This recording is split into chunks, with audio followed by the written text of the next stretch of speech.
No one understands me, Doc. I mean, I can't talk about this with anybody in my waking life. Well, feeling misunderstood is a common feeling that many of us suffer. It's not easy. Things used to make sense, Change felt good. I mean, I wanted revenge for Bobby. But then things, they just kept changing again and again. And then all of a sudden I look up and some bulldog aardvark who's still undefeated in the UFC is holding the belt, and the stylebender is relegated to fighting for his scraps on a fight night. Oh my God. The only thing worse is if they were having it at the Apex.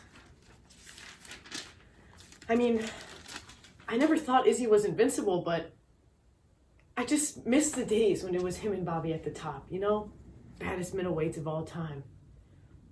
And this style bender, is he a friend of yours? I wouldn't say he's a friend of mine officially, but, a little bit more so since he's been nice to Bobby lately. And please don't even get me started on Hamzat. I mean, what are we going to do with him? I figured the whole studious new rebranding thing was going to be the thing that got him a title shot, but look where we are. Look where we are. Right. Can you speak more on this Hamzat? I already told you, the middleweight division is under complete construction right now, and I can't get it off my mind. It's one of the only things I can think about. Have you tried meditating? The past is all I see. Welcome back. Oh, welcome back. So, February, if you ask me, is the beginning of middleweight madness. We got a lot of middleweight things happening in February. I'm scared. There's so much middleweight madness. March Madness? Never heard of it. This weekend, we got an amazing set of fights. It's a fight night happening in Saudi Arabia. Love sending our Russian fighters over to Saudi Arabia. It's the perfect venue, you don't have to go very far, and they love the fights there, so we love having them there. And we got a great set of athletes, honestly. Great beginning to middleweight madness. Amazing main event, amazing co-main event. I know a lot of people are kind of scared about the main event, myself included, because of all the implications, and the co-main event is just just a really good fun one. That's a super fun one. That's one that's just I never even finished what I was saying about middleweight madness. Okay, so it's middleweight madness because this weekend, beginning of February, we have a middleweight co-main event and main event, and there are some crazy implications for both. Obviously, with the main event, there's way more implications. Izzy really needs to get back in the win column, and Nasruddin is fighting for that title shot, maybe trying to steal the spotlight away from Hamzat a little bit even, who, we've been waiting, but, all respect to Nasruddin, he's amazing as well, and if he puts on a brilliant performance, I feel like really deserves to be in the conversation, obviously, being in the top 5, anyone in the top 10 in general.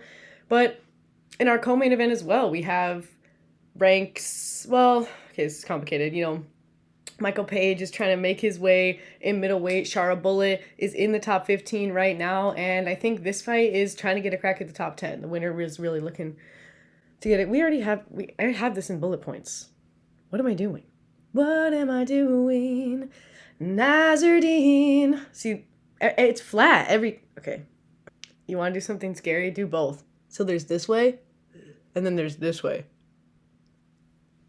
Ow. Okay. All right. Stop yelling. Main ideas. Like I said, Saudi Arabia, lots of Russian fighters on the card. It's all respect in the main event. Izzy and Nasruddin, they're, Izzy can get a little bit drama sometimes, but it definitely depends. I know he's not trying to pick a fight with everybody ever, and Nasruddin is pretty chill, so it's all pretty chill, and I think they both have their respective goals. They're really kind of on completely different tracks right now, despite both fighting for a title shot again. Nasruddin is looking for a title shot, and Izzy is really looking to get back into our hearts. He's always going to be in my heart, but how it is with most sports, but MMA specifically, it's a what have you done for me lately type situation, and Izzy's riding on a losing streak after having such an incredible, streak of dominance, so he's looking to convince us that he's that guy again. Get the middleweight division shaken. Get it shaken. And Venom and Shara are looking to get a crack at that top 10. And an amazing heavyweight slugfest with two guys who don't believe in takedowns. It's not, it's just not a part of their lifestyle. Takedowns are not an option, so it looks like someone might be going down big time. So first fight I want to talk about is a really amazing flyweight matchup. It's going to be dope. Jasudavicius, we know Canada. They have a lot of great fighters. She is definitely one to be looking out for. She fought 3 times in 2024, so active as hell, won all of them, and in general has won 8 of her last 10, so she's doing really well, is on a really great streak. She's a brawler, she's got a lot of wrestling accolades, and currently a BJJ brown belt, which is why she's such a great match for Myra Bueno Silva, because she is also a BJJ brown belt. Just kidding, there's a lot more than that. Myra Bueno Silva usually fights at bantamweight, and that's where she's ranked right now. But she's coming down to go for the flyweight. She's a submission artist. 7 of those submissions coming in the first round, going for strikes to the body, lots of elbows. But I think because Jasmine has really been on a tear and she's got a lot in that arsenal, it's going to go her way, but I feel like it's going to be extremely competitive. This is going to be just a really great fight to watch. Some really great skilled practitioners. I think it's going to be decision, and it's going to be a tough grind out there. So that's our first dynamic chaos pick. Oh, we're rolling with chaos. If you are liking this crazy theme, me too. You know what this theme reminds me of the most? It reminds me of 2 bands that I love that you should check out. Gel.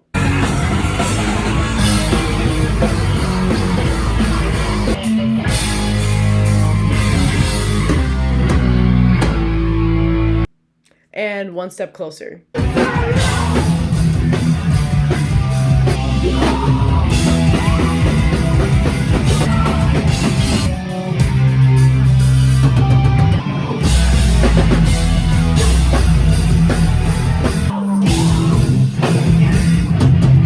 you very much. Not to be confused with the song by Linkin Park, it's a band as well. So, link in the description, maybe, if I remember to do that. Okay, so, to be fair, I don't know too much about Muhammad Naimov, but I've seen his fighting and just a couple of clips, and he is pretty explosive, coming off of a submission loss, but he's got 5 first-round finishes, so he's really after it, and he's coming with that taekwondo. Ooh, please ignore that typo.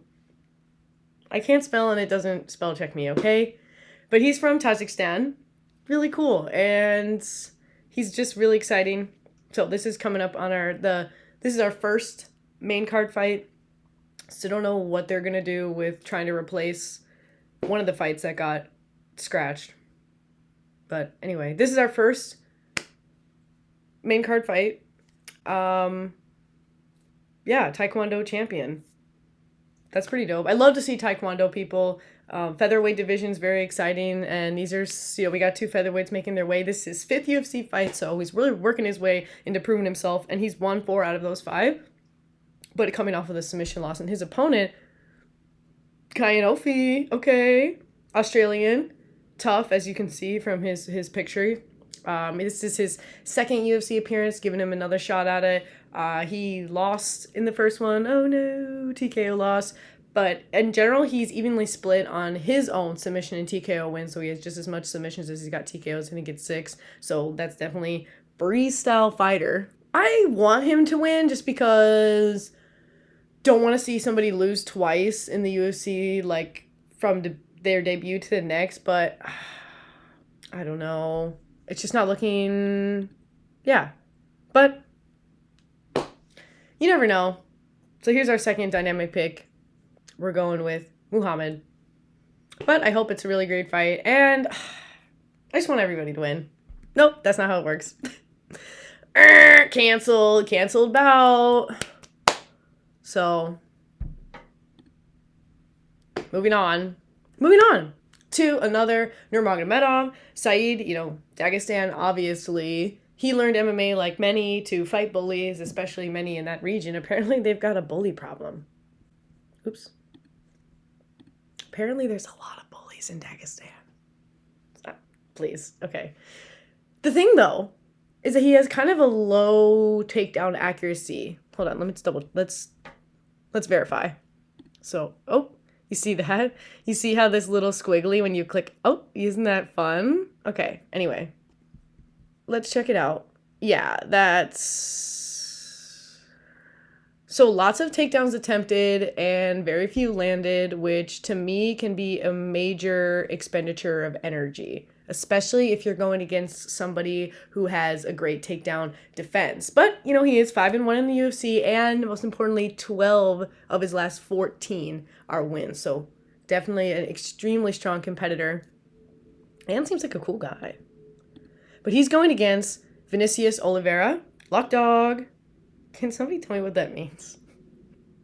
This guy, love him, okay? Love his energy. In his own words, he is his own hero. Love that.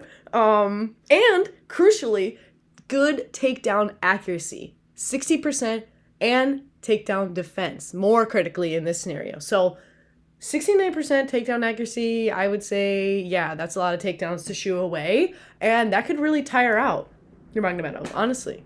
Could tire out Zahid like crazy. And I really like that Oliveira mixes it up with the leg kicks, and he really goes for leg grappling. Like he's going to try to get you with the heel hook or something sketchy like that.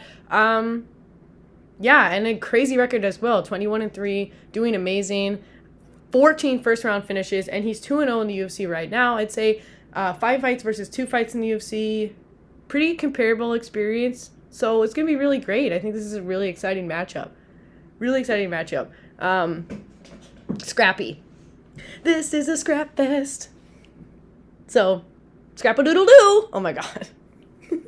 Mixing it up with talking about the earlier fights first, so you stick with me till the end.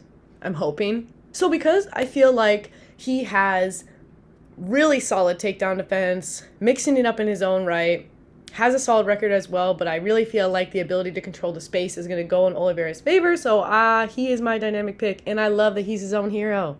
Yeah, you should be. In some respects. You don't want to be too much of your own hero. Moving on. Okay, so heavyweight slug fest. Say it with me. Heavyweight slug fest. So, slugger number 1, Sergey Pavlovich. We love this guy. Oh my gosh, started off really strong in the UFC, just taking people down, was stopped himself, but it's forgivable because it's Tom Aspinall, it's Alexander Volkov, who he then later lost in a decision fight. Pretty close. I mean, Volkov is a really long dude. Like, he's an incredible boxer. It's really difficult to get in his space. So I would say that coming off of 2 losses, when you really dig into the mix of it, I don't feel like that's an indicator that Sergey is like not worth the hype. Like, he is absolutely worth the hype. I mean, 15 wins by knockout, all in the first round. Like, he's literally coming out guns blazing. Doesn't believe in takedowns. Takedowns are not a part of his religion. Okay, he prefers to stand. Never a takedown. And he's knocked out some big tanks. Okay, Tuivasa, Lewis, Blades. So that's slugger number 1. Slugger number 2 is a personal favorite of mine. Jairzinho Rozenstruik, first ever UFC fighter from Suriname. Hope he's not the last.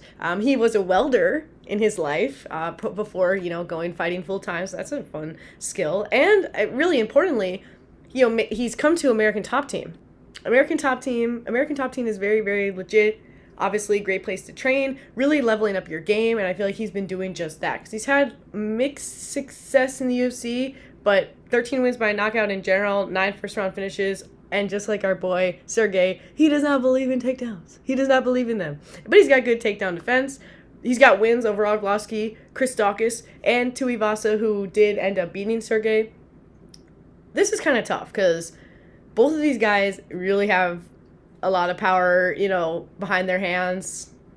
Pretty much as much power as you would get in a sedan. And they're both coming out to absolutely kill each other right away. It's going to be, I think because Jairzinho is learning to, I feel like just be a little bit more controlled with it, that maybe he's going to be able to control the space better, but I am not confident in this pick. I'm just going with Rozenstruik mainly because I love this guy, okay? And that's why these are dynamic picks, because ultimately, if you love that guy, pick that guy. Because I'm not betting money on this. What are you, crazy? Made it to the co-main event. another Dagestani fighter. How many on this card? Like 5. Charbullet, what's up? Charbullet, undefeated. He learned to fight because he had to fight in the street. How many times is this story going to come back? Undefeated, 4-0 in the UFC, has taken a couple of those wins, or taken a win to decision. His style is pretty intense and a little bit spotty, but 12 wins by knockout, 7 in the first round, and his striking accuracy is pretty high. When you're passing that 50% mark, that's very, very good. 65%, that is really good. And he's got a diverse target striking. He'll go for the legs, he'll go for the body, he'll go for the head, of course, but he's really diversifying. He's very flashy, and his flashiness is accompanied by, I feel like, an insane amount of bravery. He can get hit, keep coming through, and in general, he's willing to risk some crazy shots. High hello, double spinning back elbow. That was hard to see because I love Petrosian, but still, one of the craziest knockouts that has existed. Slam freaking dunk. So Charbullet, really amazing guy. This is going to be a crazy beginning of the middleweight madness. Okay, and he's going against Michael Venom Page, MVP, who is complicated as well. He controls the space in a strange way. This is, he's a 10-time world kickboxing champion, but he's got that crazy karate style, that like side stance. He's wide, he's super far away, he darts in to cause pain, and then he darts back out, hands at the waist, real oddball. Former pro boxing as well. He has a high striking accuracy, same, 65%. So these guys are pretty good at picking their shots, not just like going in there and wasting tons of energy. Both of them don't waste too much energy. Michael Page has the win over Kevin Holland, but it was not extremely dominant, and I feel if you put Charbullet and Kevin Holland together, that Chara would maybe have a little bit more dominance in that, but I wonder how Charbullet is going to deal with how Michael Page is so far away. He fights so far away from you, like a full body's length away. He did lose to Machado Gary, who is very, very talented, and he's a rising star himself, but again, indicators to people being able to deal with his style. And I ultimately think Charbullet, despite being undefeated, which is tough for me, I don't like to pick an undefeated fighter, because if you haven't tasted defeat, your ego hasn't been threatened. It hasn't been challenged. I like to see people's egos having been challenged. Being able to recover from a loss. And so it's hard for me to pick an undefeated fighter, but I really think that Charbullet's going to go out there and he's going to know what to do. And it's going to be crazy, though. It's going to be weird. This is going to be a really weird one. Yeah, weird one. Made it to the main event. Yeah, so Nasruddin Imavov. Nasruddin is that's such a cool name. I love that name. Nasruddin, the sniper. Good striking accuracy, but I didn't mention how much it is. Let's investigate that. 56, so yeah, solid boy. Last loss was to Strickland, and in general, he's been on a real tear. He's got some win over some major dogs, and he doesn't stop moving. This guy is a lot of activity. Lots of activity, which can be good. It can be bad, though, because it can waste energy. But all in all, he is a very versatile striker, and he's been managing really, really well in the middleweight division, made his way all the way to number 5. So, what dogs has he beaten? This is kind of important too.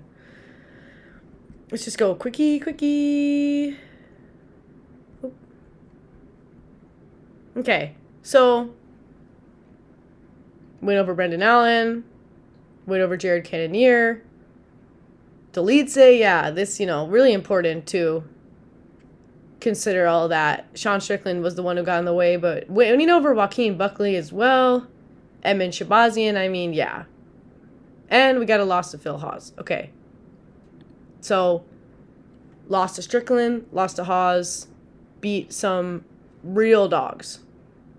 Some real dogs in the division. But he's going against freaking number 2, formerly champion, the last style bender, a pure freestyle fighter, right? Yeah. Lost the belt, won it back. He knocked out Alex Pereira, let's not forget. And in general, we got 16 wins by knockout, 75-4 in pro boxing, or pro kickboxing, and 5-1 in pro boxing. He's not into going for takedowns himself, but historically has had some really good takedown defense, if you exclude getting submitted by DDP. But that was the first submission loss in his entire career. So he's overall an extremely defensive fighter. That's why a lot of people really love Izzy's style, because he's defensive striking and he's defensive with the grappling as well. He mixes up his targets. Makes great use of the leg kicks. Things have been tricky though lately. Unfortunately, lost to Strickland, then lost to DDP.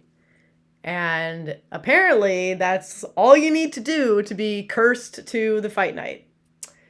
He's Joe Rogan's favorite fighter, which is like the only thing me and Joe Rogan have in common is that's not even. It's kind of, I feel like, a little harsh to be putting Izzy on the fight night and at 11 a.m. US time. It's just, yeah, a little harsh. But you know what? This may be the part of what is going to make him really take this seriously in all of the right ways. I do partially agree with his statement that the middleweight division is boring without him. It's not boring, but I miss him, okay? I do. And it would be cool to see him get back in the win column and continue to shake things up. But either way, I feel like it's going to be really competitive, and people should definitely not discount Nasruddin. Right now, I'm seeing him as like it's kind of tipping back and forth, but I think most people have it favored Izzy. Like, Nasruddin has what it takes. He has it in his arsenal. It's just ultimately, I feel he's going to be more active in a bad way. He's going to waste some strikes, get tired, and not be able to land. But I think it's going to be decision. Maybe not, but I think it will, and I think it's going to be a decision for Izzy, and he's going to win back our hearts. So that's my final dynamic pick. Izzy, we're rooting for you. Rooting for everybody, though. The beginning of middleweight madness. So, yeah, that's the story. Fight night, Saudi Arabia. Tune in. Tune in. Tune in. Tune in. Oh, it's free. Nasruddin, Imavov, Nasruddin. Let's make that into a pop hit. Chapel Rowan, where are you? All right, but that's the story. That's the fights. It's gonna be great.